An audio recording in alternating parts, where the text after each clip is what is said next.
Halo dan selamat datang di sesi pembahasan kita. Hari ini kita bakal membedah sebuah teks klasik yang benar-benar padat, yaitu Tafsir Ibnu Katsir.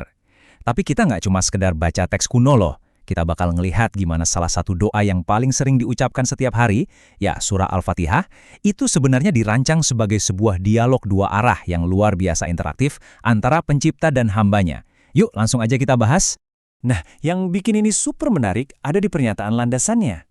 Di dalam sebuah hadis qudsi, Allah berfirman, "Aku telah membagi salat antara diriku dan hambaku menjadi dua bagian, dan bagi hambaku apa yang ia minta."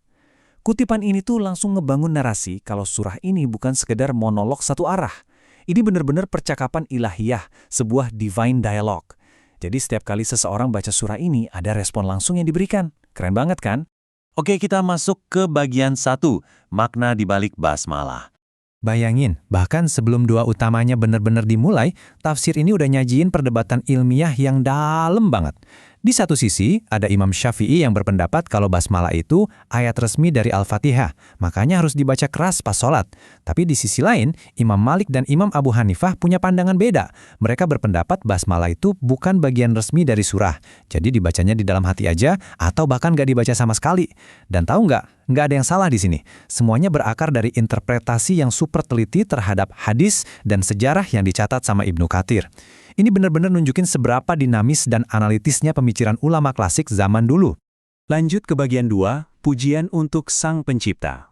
Sekarang kita masuk ke paruh pertama dari dialog ilahiyah ini yang fokusnya 100% untuk memuji Tuhan. Poin krusialnya ada di kata pertama, Alhamdu. Ibnu Katsir ngasih lihat perbedaan linguistik yang halus banget antara alhamdu yang artinya pujian dan syukur yang artinya rasa syukur. Gini, syukur itu kan biasanya kita ucapin habis kita dapat sesuatu ya, tapi alhamdu ini maknanya jauh lebih luas. Ini mencakup pujian atas sifat-sifat agung Tuhan, terlepas dari kita lagi dikasih nikmat atau enggak. Dan pujian sejati ini enggak cuma di lisan, tapi melibatkan pikiran, lidah, dan juga perbuatan fisik kita sekaligus. Terus, coba perhatiin keseimbangan emosional yang cantik banget di ayat-ayatnya. Ayat Robbil Alamin atau Tuhan semesta alam, itu ngebangun apa yang disebut ulama sebagai tarhib, yaitu rasa gentar, takut, dan takjub sama kebesarannya. Tapi dengerin deh, tepat setelah itu, ayatnya langsung bergeser ke Ar-Rahman Ar-Rahim, yang maha pengasih lagi maha penyayang. Ini ngasih targib atau harapan yang menenangkan. Jadi dari rasa gentar yang bikin merinding, kita langsung dirangkul sama harapan dan kasih sayang yang luar biasa. Kombinasi yang benar-benar jenius.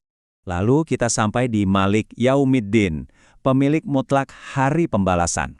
Ibnu Katsir nekenin kalau mengakui Tuhan sebagai satu-satunya pemilik hari kiamat itu sangat fundamental. Kenapa? Karena ini ngomongin soal akuntabilitas atau pertanggungjawaban tertinggi. Itu adalah hari di mana nggak ada satu jiwa pun yang berani ngomong tanpa izin darinya. Semua kekuasaan manusia di dunia ini pada akhirnya cuma ilusi sementara, karena kepemilikan yang sesungguhnya ada di tangan Tuhan pada hari itu. Nah, siap-siap, karena kita masuk ke momen pergeseran narasi yang paling penting, di bagian 3, dialog antara hamba dan Tuhan.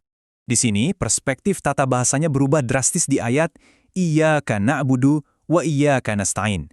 Hanya kepada Engkaulah kami menyembah, dan hanya kepada Engkaulah kami mohon pertolongan. Coba kita resapi bentar. Sebelumnya, teks ini kan ngomongin Tuhan pakai sudut pandang orang ketiga ya, ibaratnya memuji dari kejauhan. Tapi di ayat ini ada pergeseran yang di bahasa Arab disebut iltifat. Teksnya tiba-tiba ngomong secara langsung intim, berhadapan langsung dengan Tuhan, pakai sudut pandang orang kedua, hanya kepadamu. Jarak yang tadinya ada, seolah-olah lenyap gitu aja. Logika di balik ayat ini juga masuk akal banget. Pernah kepikiran nggak kenapa ibadah atau penyembahan itu disebutin duluan sebelum minta tolong? Ibnu Katsir ngejelasin 3 alasannya buat kita. Pertama, ini buat ngebersihin hati manusia dari tindakan menyekutukan Tuhan.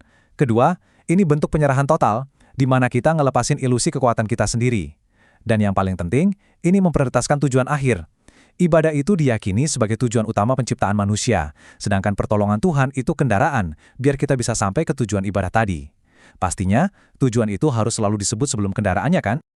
Sekarang kita mulai paruh kedua dari dialog ini, bagian 4, permintaan untuk jalan yang lurus.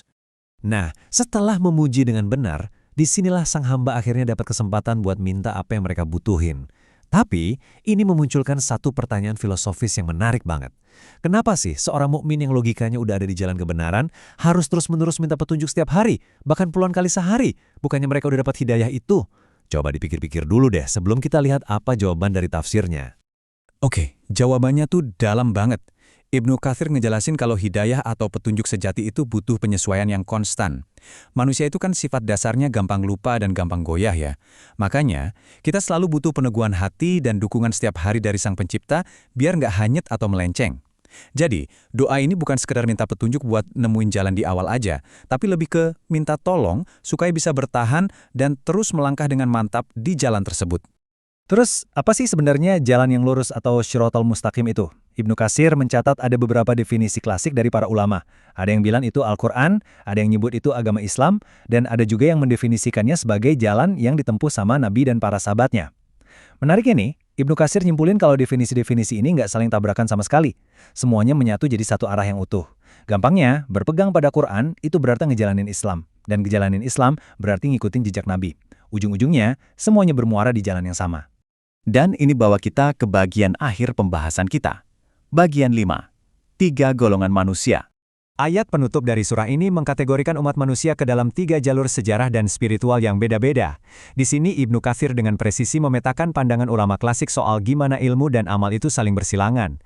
Kelompok pertama adalah jalan orang-orang yang dapat nikmat, yaitu mereka yang punya ilmu dan benar-benar mengamalkannya. Ini merujuk ke para nabi dan orang-orang soleh. Kelompok kedua, jalan kemurkaan. Secara historis ulama mendefinisikan ini sebagai representasi umat Yahudi di masa itu, yaitu mereka yang tahu ilmunya tapi sengaja nggak diamalin. Dan kelompok ketiga, jalan kesesatan, yang direpresentasikan oleh umat Nasrani pada masa itu. Mereka yang rajin beribadah tapi nggak pakai dasar ilmu yang benar. Sekali lagi, ini murni kerangka klasifikasi dari para ulama klasik untuk ngejelasin betapa pentingnya hubungan antara tahu kebenaran dan ngelakuin kebenaran itu. Jadi, inti filosofis dari bagian ini sebenarnya peringatan keras buat siapa aja. Bahayanya itu bukan ada di label sejarahnya, tapi di perilaku di baliknya. Bayangin betapa bahayanya kalau kamu tahu kebenaran dan punya ilmunya, tapi kamu milih buat nggak ngelakuin apa-apa. Atau sebaliknya, sama bahayanya kalau kamu bertindak membabi buta, sibuk beramal, tapi nggak mau repot-repot nyari tahu ilmunya dulu. Kehilangan salah satu, entah itu ilmu atau amal, udah pasti bakal bikin kamu melenceng dari jalan yang lurus. Nah, ini bawa kita ke kesimpulan akhir dari eksplorasi materi kita hari ini. Setelah paham tafsir dari dialog ilahiyah ini, dan betapa pentingnya keseimbangan antara ilmu dan amal, coba tanyain ke diri sendiri.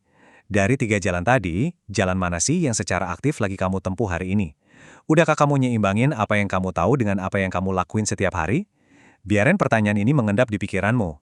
Makasih banyak udah gabung di sesi kita kali ini, semoga wawasan ini ngasih perspektif baru buat kamu ya. Sampai jumpa!